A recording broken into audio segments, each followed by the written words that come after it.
Will Mexico continue their Aguirre-led renaissance? Will Pochettino silence the haters, or will Canada finally win an important trophy in the new golden generation? Welcome back to the CoDaKrew podcast, where today we'll make our complete knockout stage bracket for the Gold Cup. So, Swapnil, where should we begin? I say let's start with that Mexico v Saudi Arabia matchup because for all the talk about a renaissance, this is where we will really find out what Aguirre is built. Mexico have looked controlled, but not quite so clinical, and if they don't finish early, I think Saudi Arabia can absolutely make this tricky. So let's dive in. Yeah, those are exactly my thoughts. I think in all of the matches so far, Mexico have always looked their best in the first 10-15 minutes, and they've been found out from open play, at least since then, pretty much in all of those matches. However, the thing for Mexico is that has not been too much of a problem so far, because they've actually scored 4 of their 5 goals in the Gold Cup so far off of corners. So, the open play doesn't really matter so much. But the question is that sustainable, and will you be able to do that against stronger and more physical teams, more defensive squads, such as the Saudi Arabia squad? Right. I mean, we saw with that most recent game, Matchday 3, between Mexico and Costa Rica, it wasn't disastrous. Mexico had the better chances and more possession, but it didn't inspire confidence either. Jimenez's scissor kick goal was correctly ruled offside, but it really symbolized the lack of clean finishing. And I don't know that the forward rotation has clicked. Other Jimenez, and Vega have all looked sharp at moments, but no one's taken over as the definitive number 9. And that is going to be a big problem heading into knockout play. Now, I think Mexico will dominate possession, but will struggle to break the low block that we have seen from Saudi Arabia throughout this tournament so far. The Saudis have held 35% or less possession in every match, and that is by design. And they will frustrate with their midfield spacing and counter fast. Expect them to target the space behind Gallardo and Antuna. This match is going to go long unless Mexico score early. If Saudi Arabia get to halftime at 0-0, the nerves will set in, and the longer this stays close, the more the pressure builds on Mexico. I think the one other sort of trick that Mexico may have up their sleeve, though, if this game goes long, is the sort of way they score. They've actually only scored 3 goals off of their 10 big chances, which is quite terrible conversion. But it's also because a few of their goals have been coming from quite unexpected ways. Like, obviously, some of the corners are not exactly the easiest shots to go in. We could also easily potentially see, for example, a Raul Jimenez free kick, such as the one that he scored against Canada in the Nations League semifinals. We could see someone random just going off, like Cesar Montes, Edson Alvarez just randomly scores a screamer. Anything is really possible with this Mexico squad, and I think that gives them an element of unpredictability. Right, and another thing that's pretty unpredictable is who they're going to play, because Aguirre still seems, I'd say, unsure of his best 11. There's been constant tweaking in the midfield and front line, and while it might keep players fresh, it's not building cohesion. That lack of rhythm could definitely bite them against a well-organized side. Vega or Chavez might be needed off the bench to find the right moment. Both of them can strike from distance, and they might be needed to unlock a stale second half.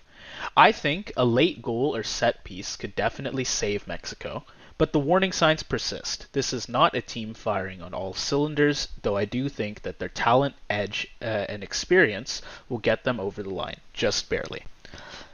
I expect Mexico to dominate XG, but not the scoreboard, because their inefficiency in front of goal has kept teams alive when they really shouldn't be.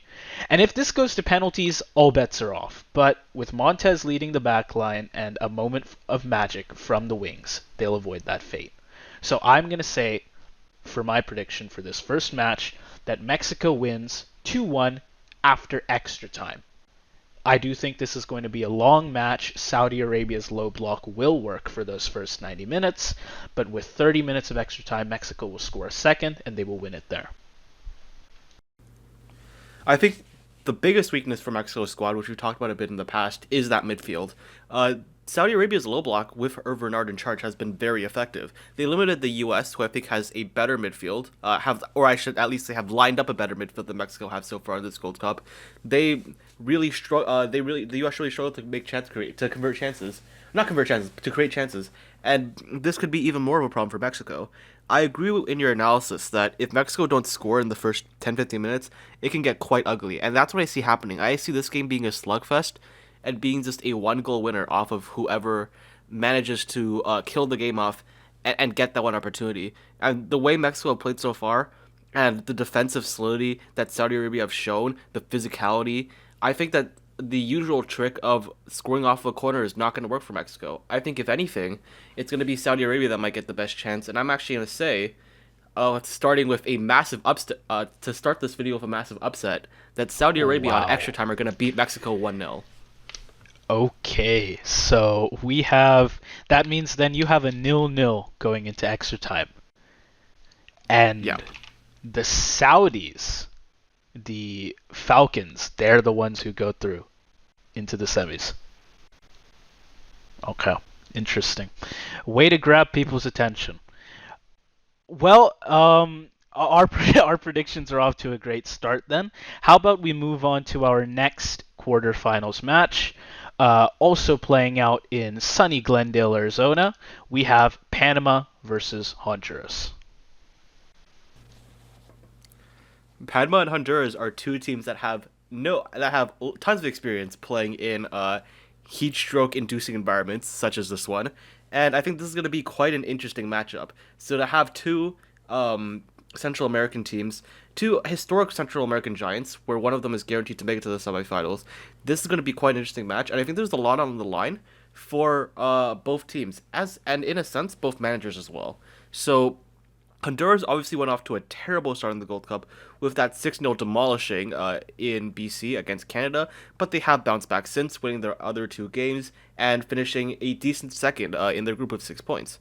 And meanwhile, this Panama side just looks better than ever. I mean, they destroyed Guadeloupe 5-2 and have never really looked back since. Whether it was scoring a bunch of goals or just being consistent and controlling the game, Panama have not really had much of a challenge at all so far in the Gold Cup, I would say. Yeah, I can't really argue with you about that one. I mean, we saw that game versus Jamaica, the Reggae Boys, where Diaz bagged a hat trick, and he now, I think, leads the Golden Boot race with 5 goals. His movement, footwork, and confidence in front of goal have made Panama deadly in transition and on set pieces. Even without Carrasquilla, the midfield looked composed. Christian Martinez filled the playmaking void well, and Godoy remains the heartbeat of this team. And the defense has been aggressive, but still pretty tidy. Eric Davis and Fidel Escobar both had strong positional performances. And, of course, Mosquera has quietly been one of the best keepers of the tournament and just recently in CONCACAF generally. And in this particular tournament, 2 huge saves late versus Jamaica preserved their margin and killed any late momentum. So I think Panama, like you said, have had quite a good time going through this group stage. And I honestly don't think Honduras will pose too much of a challenge for them either. I think Panama's press is going to suffocate Honduras' midfield. Diaz is an electric form, and I expect him to drag defenders way out of shape. He's going to score, and he's going to create space. Honduras, of course, they can't afford to go behind early, and Panama usually strike first. If Honduras concede in the first 25 minutes, they are in real trouble because Panama are excellent at controlling tempo when they're ahead. The fact that Panama have finally found an attacker that's going to be clinical for them is such a massive upside for this team that I think we aren't considering enough. Ishmael Diaz definitely looks like right now he's going to win the Golden Boot race. He has a 2 goal cushion on anyone else, and Panama, if they win this very winnable game, I would say, that at least gives him another match after this one to get even more goals. So I look at this team from Panama, they look better and better. We have also their fullbacks, Cesar Blackman and Jorge Gutierrez, that are also, while being defensively quite disciplined, providing Panama with a lot of extra challenges, spreading out the defense of whoever they're going against, and it's going to be a very, very tough ask for Honduras. And even though Honduras have come back in their 2 matches, I haven't been all that convinced by them. That win against El Salvador was decent, but they didn't create too many chances, and El Salvador has had a pretty bad tournament overall, so I can't really count that for too much. And meanwhile, against Curacao, I mean, honestly, the fact that Honduras even won that game, in my eyes, is a combination of Curacao having some pretty bad finishing and generational goalkeeping by Edric Menjivar, which I'm not sure is going to be all that sustainable for Honduras. Right. I mean, with that, with those group stage games for Honduras, it's clear that they fight. No question about that. Even after being embarrassed by Canada, Honduras have shown grit, but they still haven't put together 90 solid minutes.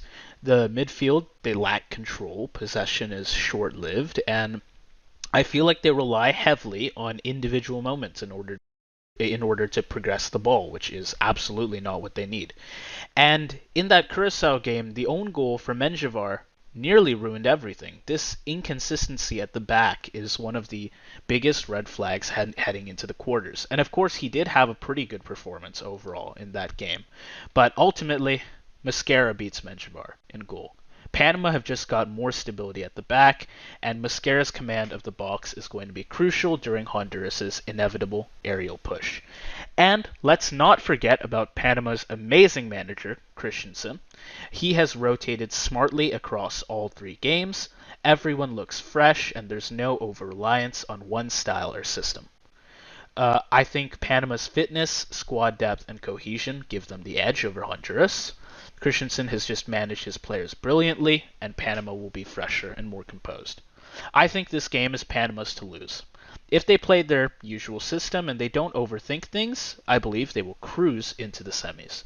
And I'm going to give them a 2-0 win, no extra time or penalties needed. They will do it all in regular time. I think you bring up a great point with Christensen. I think, if anything, Christensen honestly has a pretty plausible shout to be actually the best coach in CONCACAF right now. Perhaps even better than Igire or Marsh. I think compare that to Rueda, who has not been able, in my opinion, to really get this Honduras team going since the start of his tenure. I mean, he's only won about half his games despite the competition, the pretty weak competition that Honduras has often faced. To me, I'm inclined to agree with you. I think Panama's offensives look better than ever. They're going to be very clinical. They're going to control the game.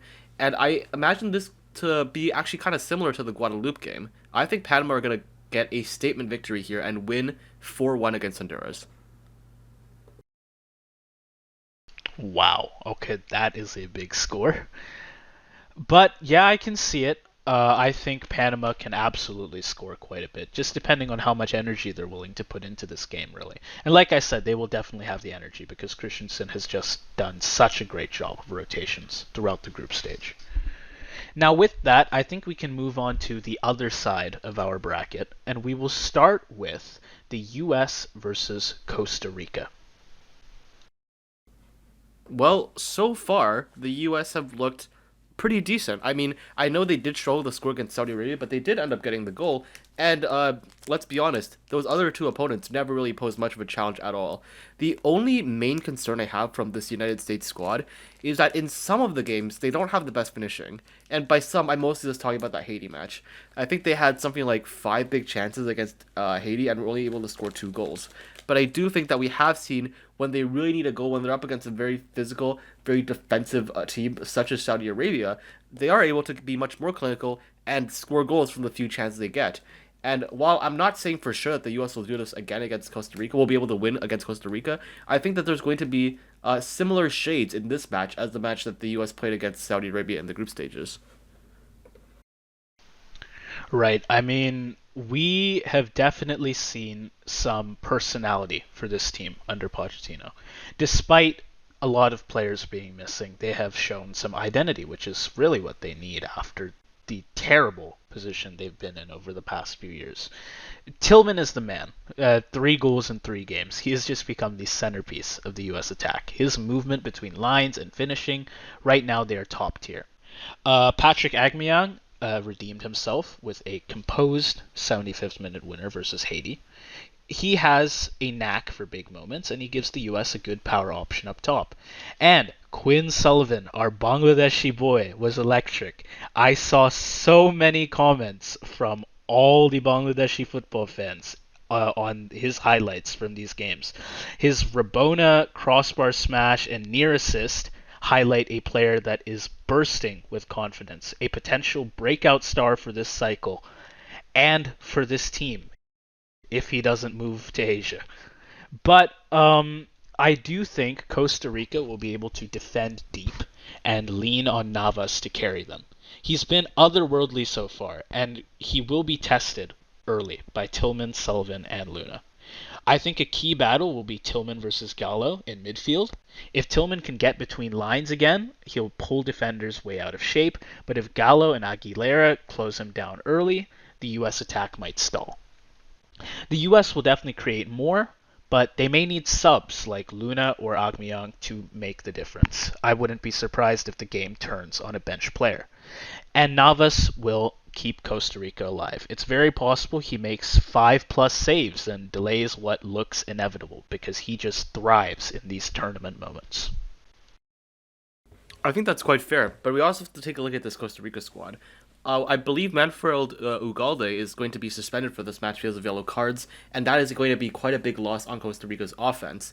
Costa Rica have scored 5 goals from their 5 big chances so far, which definitely makes them the most clinical team, or at least one of the most clinical teams so far in this tournament. But with him being out, it's going to be quite a difficult ask for them to create many chances and score many goals against this United States squad. We can already guess what Costa Rica's strategy is going to be. They're probably going to try to avoid the U.S.'s superior midfield and really go for long balls and try to score that way. But the U.S. has a secret weapon against that, and I think with Chris Richards' physicality on that back line, it's going to be very tough to break down the United States that way. Right. Now, I do think this game is going to feel very long, very drawn out. And I think it'll go to extra time. And not just that, I think this game will go all the way to penalties. It'll be that drawn out. And Freese is going to have something to prove in between the sticks, and I think he will deliver. After what has been a shaky group stage, he will come up big with 1 or 2 key saves. Costa Rica, they're not going to roll over. They will make this gritty, ugly, and tense. They will use classic underdog tactics, and it will work for 120 minutes. But after penalties, the US will barely escape. This might be the match that exposes their fragility, but it will also show their grit. So I'm going to say that the US win on penalties 4-2 after 1-1 extra time. Me personally, I don't see how Costa Rica scores because of how I was talking about how difficult it will be for them to use their strategy against the United States defense. And I think that just like the U.S. was able to somehow find a goal against Saudi Arabia, it'll probably be someone like that again. Because while this United States squad does not have all of the big names that would normally be here, they have plenty of players that have something to prove, and that's really and just the sort of effectiveness of having that chip on your shoulder. We've really seen that from many individual talents on this United States squad. So I have no idea who's going to score the goal, but I think the United States is going to win this game 1-0. But honestly, I'm quite interested in your prediction. I think it's also quite possible the United States struggles to score, and this does goes to penalties. And the way I see it, if this match goes to penalties, I'm not sure how Freese is going to do on penalty shootouts, but I think Killer Navas is going to be quite a man to beat. And if anything, if this goes to penalties, I would see Costa Rica topping. I would see Costa Rica actually coming out on top. But because they don't have that, the United States, I'm gonna agree with you, is going through. Okay, interesting. I mean, I'm more so looking at the draw outcome versus the specific score. Uh, yeah, I agree with you. I don't see Costa Rica having a very easy time scoring here, so I could definitely see a 0-0 draw. Though I do still think we can go all the way to penalties here. And like you said, Navas is just on great form, and I think the U.S. will get some good shots off in regular time, in extra time, but I think he'll be able to take care of them for the first 120 minutes. Though, again, the U.S.'s goalkeeper, Freese, he really has something to prove after that group stage, and I think this is where he's going to get his redemption. So I'm going to have them going through just barely on penalties.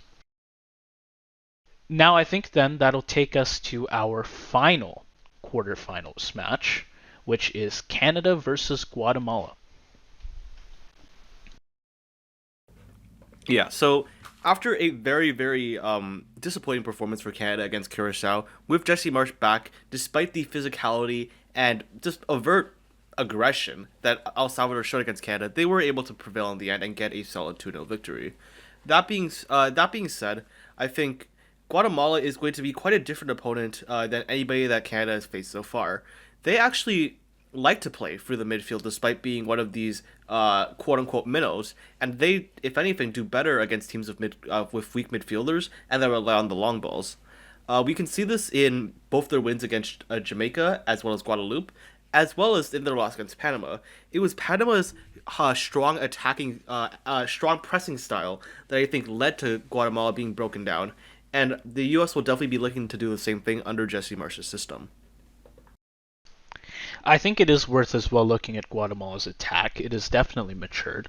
Rubio Rubin has been clutch in his movement even when not scoring, and his assist and chested goal versus Guadeloupe were perfect examples of his value. But defensively, they are still leaky. They conceded two to Guadeloupe and in the process almost let a 3-1 lead slip. That backline scrambles too often under pressure.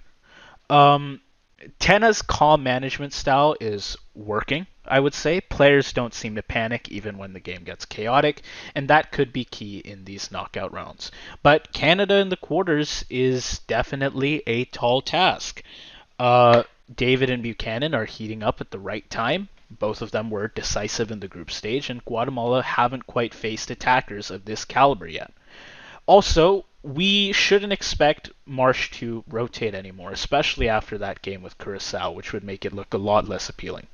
We can expect to see the full Canadian A team, including Kone in midfield and Johnston back on the right, which is going to be key for controlling transitions and build-up. Guatemala are going to press early, but I think Canada's midfield should take over by about minute 30. Saliba and Eustachio thrive under pressure, and Guatemala's aggressive approach may backfire once they get bypassed.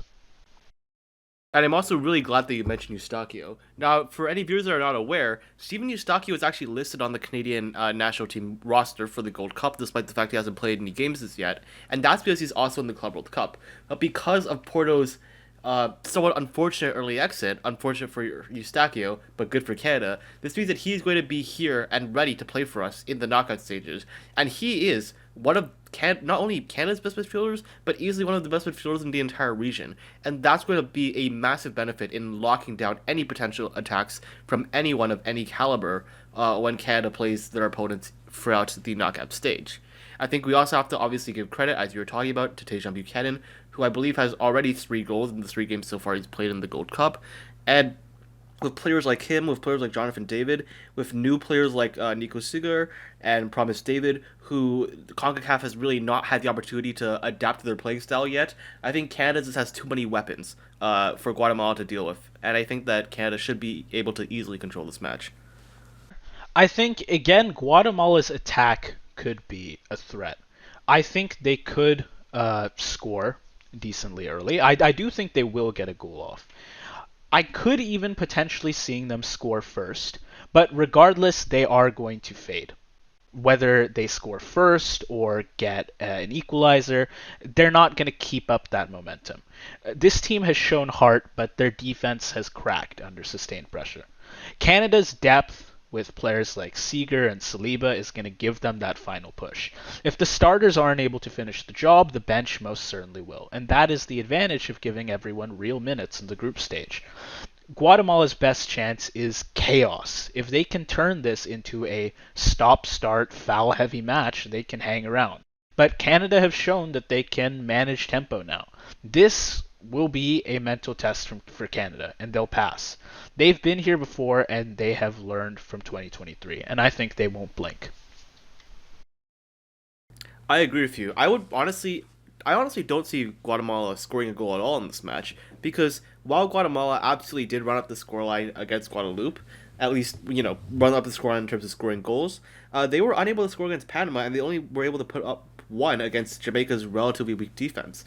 I think with Luc de Fougerolles and Cornelius, who have looked quite solid for Canada defensively. Remember, the one goal we conceded was when we played backups in the defense instead, and with, as I was talking about before, Eustachio coming in and adding an extra defensive layer, it's going to be very tough for Guatemala to score on us. And I think that we can control this game no matter how physical Guatemala tries to make it. We've seen Canada do this against El Salvador, and we've seen Jesse Marsh being able to be very adaptive to different styles of play when he actually happens to be on the touchline, which luckily he is back. So yeah, I think Canada is going to win this match, and I'm going to go with a 2-0 scoreline.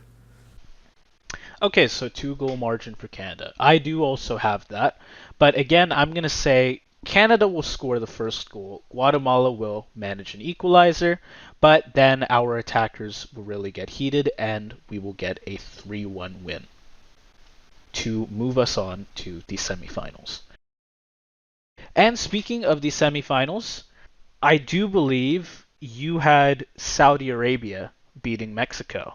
So that means then our first semifinal match will be, for me, it's Mexico v Panama, but for you, it is Saudi v Panama. So That's right. I'd like to hear then what you have to say for your prediction. Okay. Now that we diverge, it's going to be a lot more of us just saying our own predictions and it's sort of reacting to each other based on the hypothetical that we've created. So let's talk about my matchup, or my predicted matchup, which will be Saudi Arabia vs Panama. Saudi Arabia have been very, very defensively disciplined, and that is why I have been beating Mexico in the first place.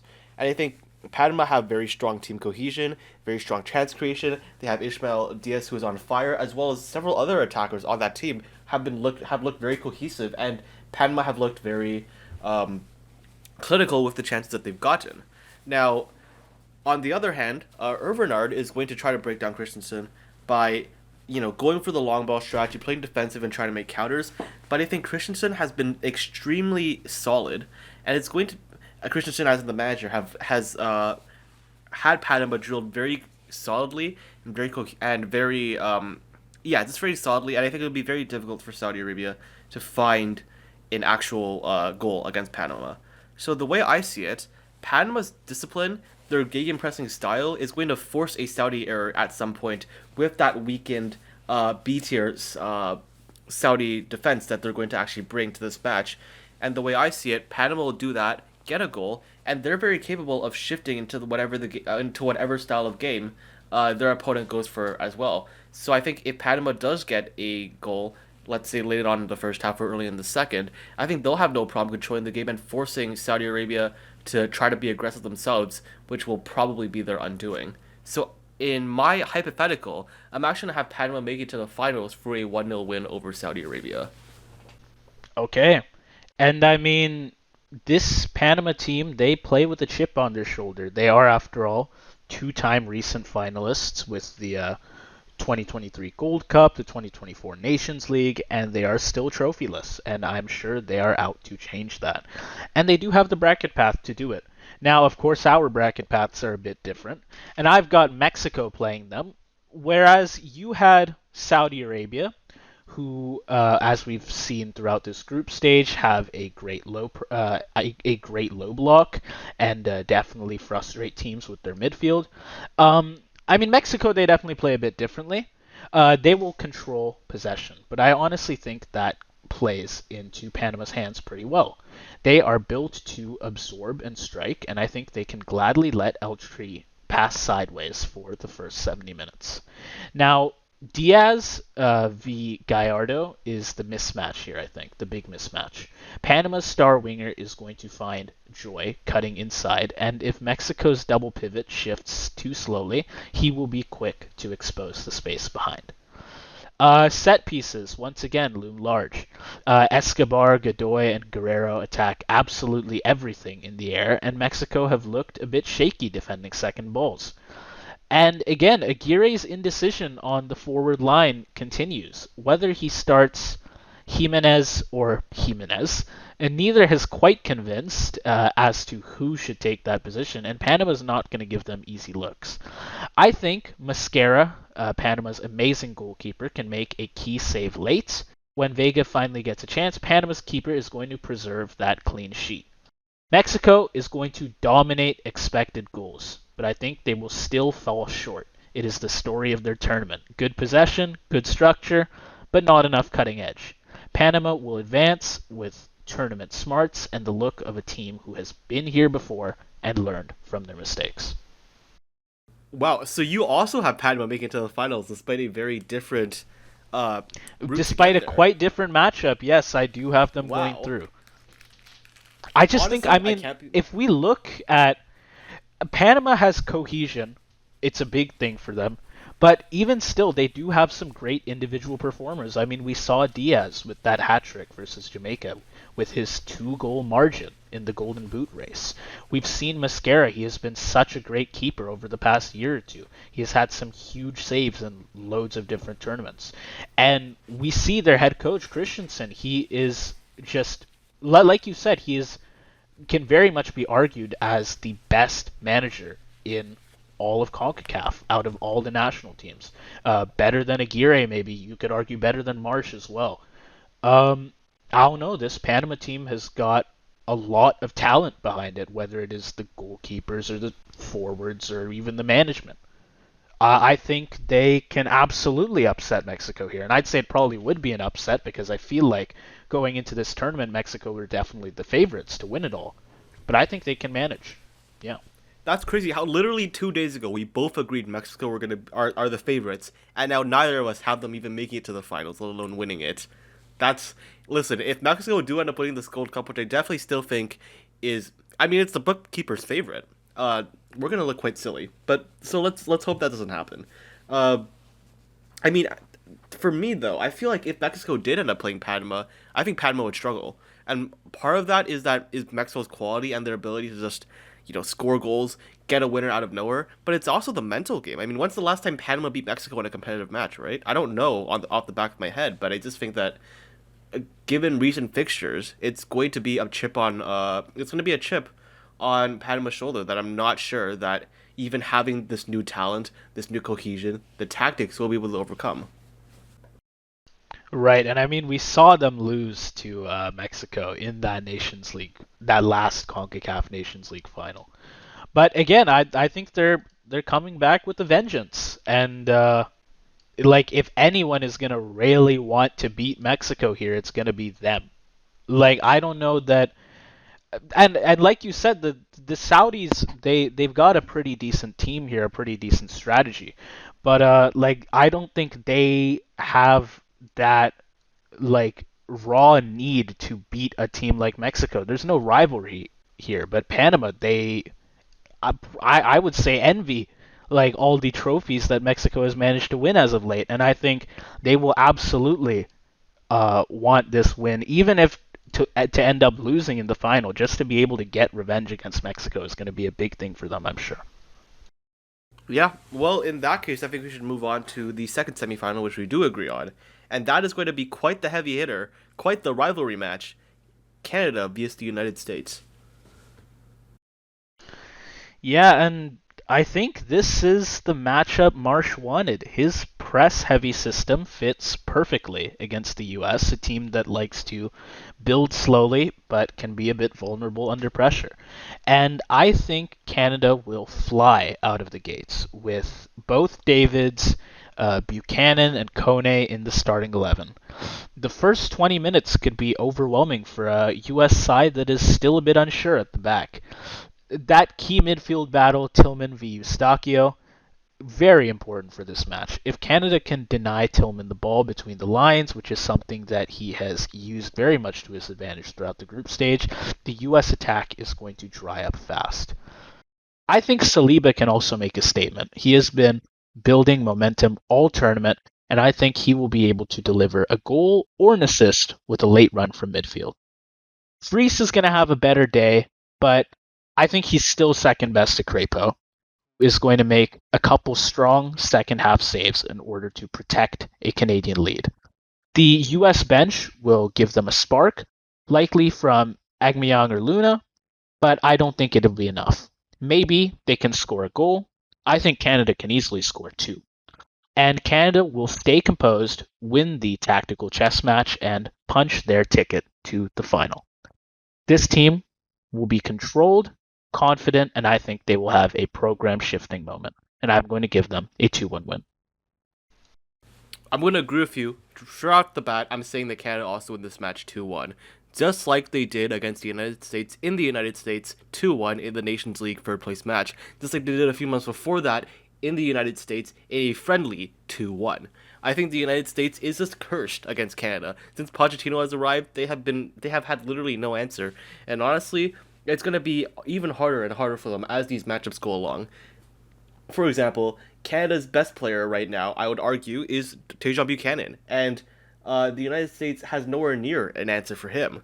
the U.S.'s finishing has been quite questionable. It was especially this was apparent against Haiti, and unless they get set pieces, it will be quite difficult for them. We have, I think, a better midfield. I think we have the two best attackers that are going to be brought into this match with the two Davids, Promise and Jonathan, and I think we also have the two best goalkeepers. I don't know if it will be Dane St. Clair or Maxime Crepeau who ends up winning the battle for starting goalkeeper spot in the World Cup 2026. I know that Jesse Marsch is keeping that his options open to increase the competitiveness from both people. But I think no matter who it is, both of them have absolutely the capacity to come up clutch against the United States. So it just feels like fate. It feels like the U.S. has sort of run up against Canada every time, and this always seems to happen. So yeah, 2-1 win for Canada. Right, and I'll just quickly say, because I'll clarify quickly, because I said Saliba will be able to get a goal or an assist. I'm expecting that to happen around midway through the match. I think, again, I said Canada are going to fly out of the gates at the start of the match, and I think we will be able to score a goal quite quickly, within the first 20 minutes maybe. Then we can score another around half time. And again, the U.S. will be able to get one back late, but they're not going to get two. And so I think a 2-1 win is fitting. And yeah, this win, it's not just about tactics. It is belief in this Canada team.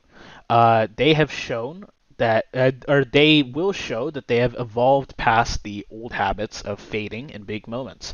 I think they can finish strong, close out this game, and look like a team that expects to be here now. This is a rivalry moment, of course, because the US have dominated CONCACAF for years. But I think this match will send a message heading into 2026. And Marsh, he is going to coach this one like a man with something to prove, and he will prove it. All right, well, that sets up quite the matchup in the final. That I am honestly shocked that you have the same matchup as me. We are both going to say that it will be Canada vs Panama in the match for the Gold Cup. Two teams that I believe, well, I mean, Canada hasn't won the Gold Cup in in 25 years. I don't know when the last time Panama has, but if I remember correctly, I think at least in the modern iteration of this Gold Cup, it's actually just been Canada, the U.S. and Mexico are the only teams that have ever won it. You can fact check me on that one. So no matter who wins this final, if we are right, it will be quite historic. Right. I mean, with the Gold Cup, definitely the teams that have done the best are Mexico and the U.S. And yeah, you're right. There has only been one other winner besides those two, I believe, and that was Canada in 2000. And I do not believe that there has ever been another champion, though there have been quite a few different runners up, including Central American countries, some Caribbean countries, and even some guests. But yeah, Mexico and the US have really been dominant in this competition, so it will be very surprising to see to see neither of those teams in a final. I think even every single tournament besides the one that Canada won in 2000, every other Gold Cup has seen at least one of either Mexico or the US in the final. So this will be historic, not just for having one of those, a team other than one of those two win the tournament, but not having either of them in the final at all. And as for this matchup that we've got here, Canada v Panama, it is, I believe, a rematch from the 2022 Nations League semis, where Canada beat Panama 2-0. And I honestly think, I think it's safe to say Canada are more complete this time. Marsh has them disciplined but dangerous. And I think what's going to happen here is Buchanan is going to roast his marker again. His 1v1 ability will become the primary attacking outlet and will lead to the opener. And I think Panama will struggle quite a bit to keep up physically. They have played hard, high-intensity games all tournament, and it's going to start to show in those midfield duels. Canada will hold firm, Johnston and Cornelius will win their headers, and Crepeau will remain calm under pressure, especially when Panama start throwing numbers forward. That midfield control will be total. Eustachio and Saliba, they're going to slow things down, dictate the tempo, and they will not allow Panama to build those counters that they so desperately need. I think this is going to be quite the match. Let's be honest. I mean, yes, Canada have absolutely looked much more complete since that Nations League, but so has Panama. To be fair, I think just At the time, it was John Herdman, and then now Jesse Marsh. In the background, Thomas Christensen has been slowly building up this Panama squad for the past half decade, and I think we're now just starting to see really the fruits of his labor.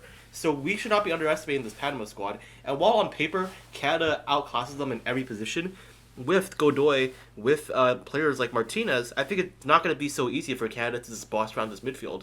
The way I see it, it's going to be end-to-end football on both sides. Lots of goals being scored, and I'm not going to give my final predictions just yet, but I do think that Canada scores the opener, likely through some wing attack, because I think that's going to be Canada's biggest advantage over Panama.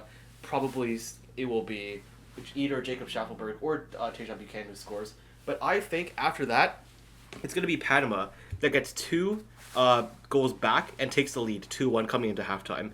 I think it's most likely going to be some combination of their attackers scoring the two goals, maybe a Thomas Rodriguez goal and a Ishmael Diaz goal, but it could be someone else. I think that being said, though, we have seen increasing resilience from this Canadian squad, and I think they will be able to get a response in the second half through a player that's come up clutch for them many times so far, and that is Jonathan David. So I think coming into extra time, this game is going to be 2-2.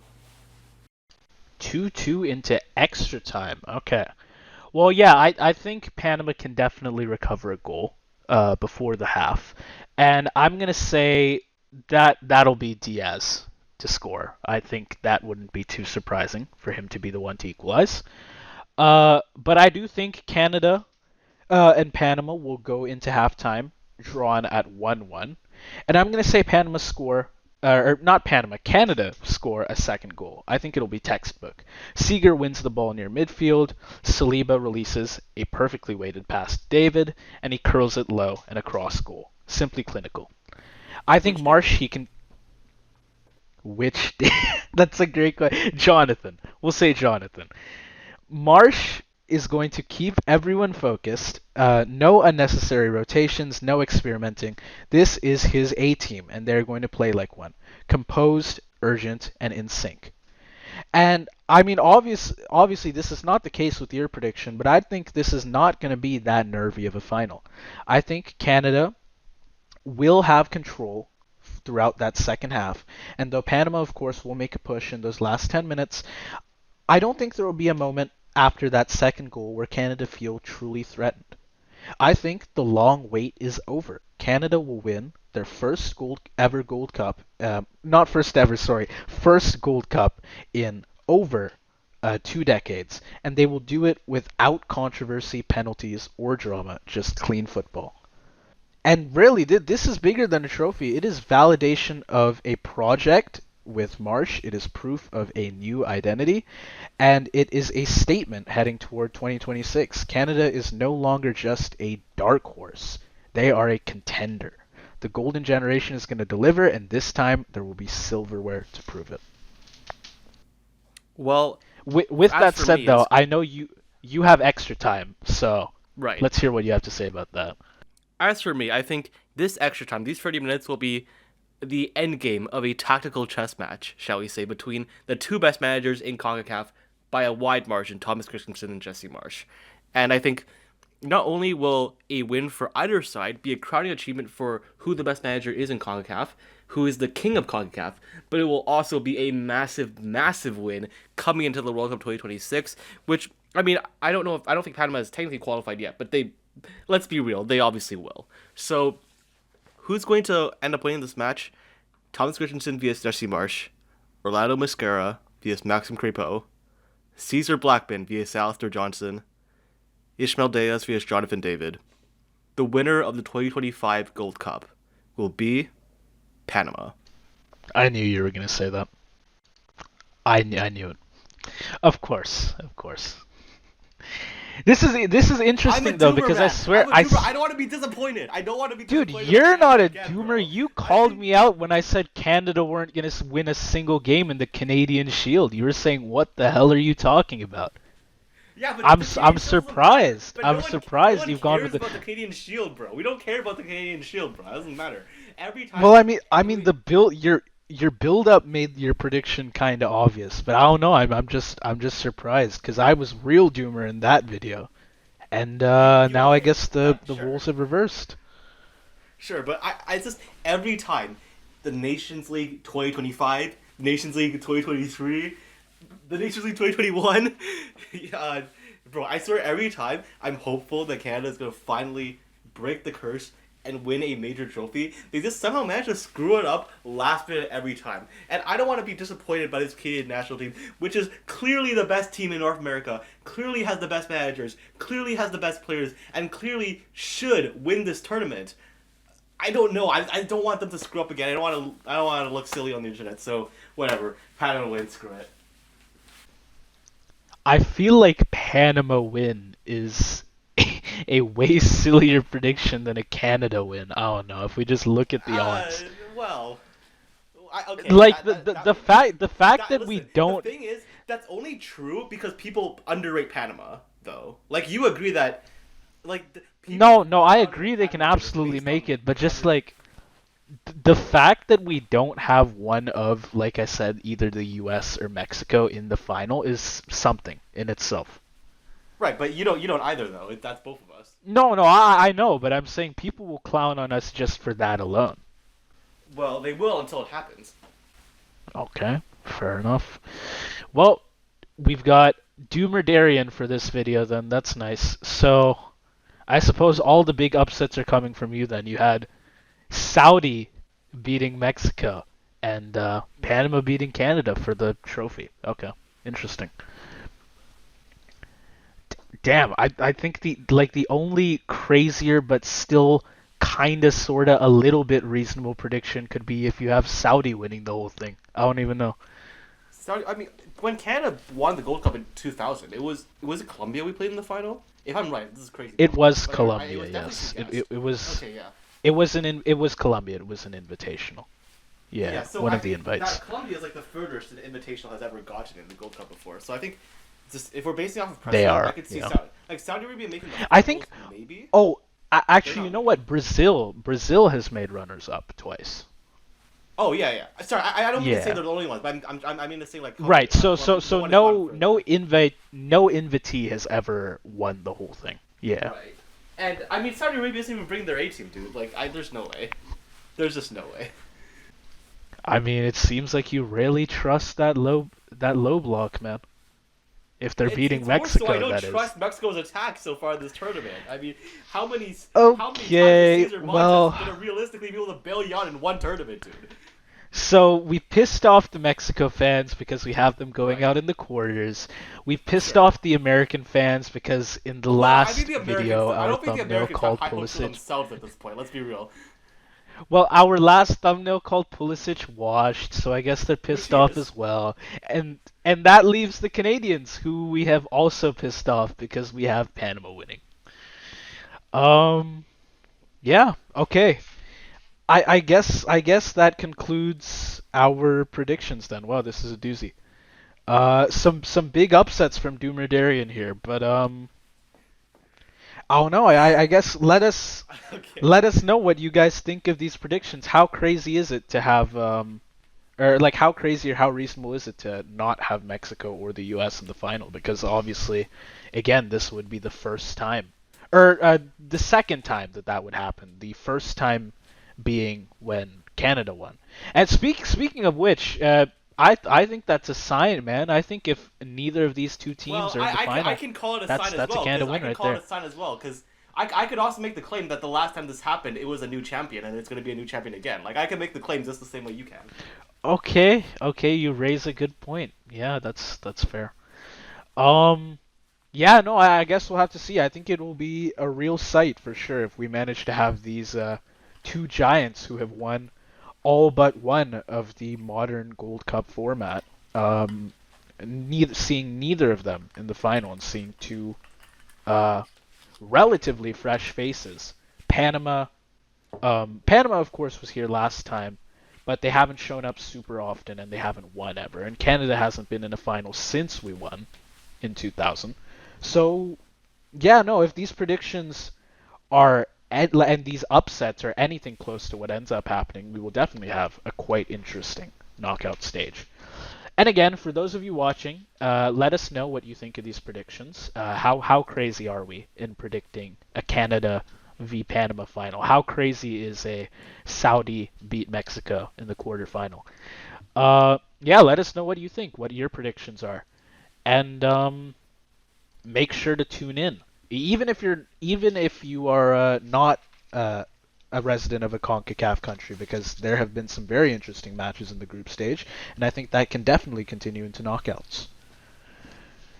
Oh, and one more thing is we are going to have a similar video to this one with a bracket coming out soon, but instead of the Gold Cup knockouts, it is going to be the Club World Cup knockouts, because that is just about over as we record this. There are a couple more matches, I think, to go. Right.